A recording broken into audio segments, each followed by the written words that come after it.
xaaji cabdikariim xuseen cabdi waraabe oo taabanaya dhinacyo badan ayaa waxa uu hoosta kaga xariiqay isla markaana hog tusaale uu ka dhiibtay abaabulka heer qaran ee dhiska wadooyinka magaalooyinka kala duwan ee dalkan jamhuuriyadda Soomaaliland waxa uu sheegay cabdi waraabe inay tahay mid lagu diirsado iskaashiga xukuumadda iyo shacbiga ee dhiska wadooyinka isagoo fariin wada jir u diraya xukuumadda iyo shacbiga waxa uu yiri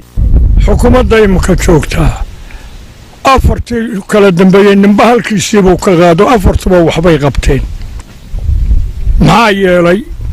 awalkii shaqaalahay wuxuu kordhisay bacdigii weynaa wadooyinkii bay gacanta saartay dawladda haddaanay wadooyin lahayn dee isgaarsiintu waa wadooyinka shicibkana waxaan ku dhiirinayaa meel walba intii kala gudboon nin magaalo iyo nin miyi haloo dadaalo wadooyinku hal caawiyo xukuumadda lagu garab galo yaan xukuumaddu lagu hadlayn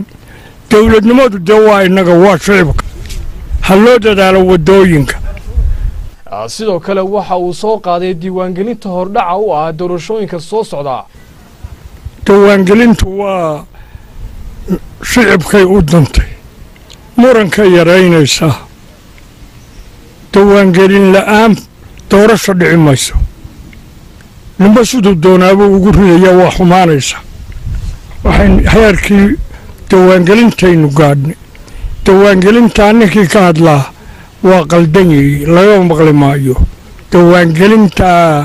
shicibku ha u dadaalo si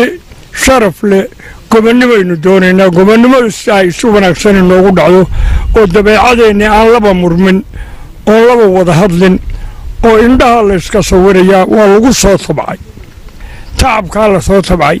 sharaf ha ka dhaco gabagabadii waraysiga waxa uu mar kale u diray fariinta caanka uu ku yahay cabdi waraabe ee ilaalinta nabadgelyada isagoo bogaadiyay ciidamada amniga jamhuuriyadda Soomaaliland ee sharci dhowraha qaranka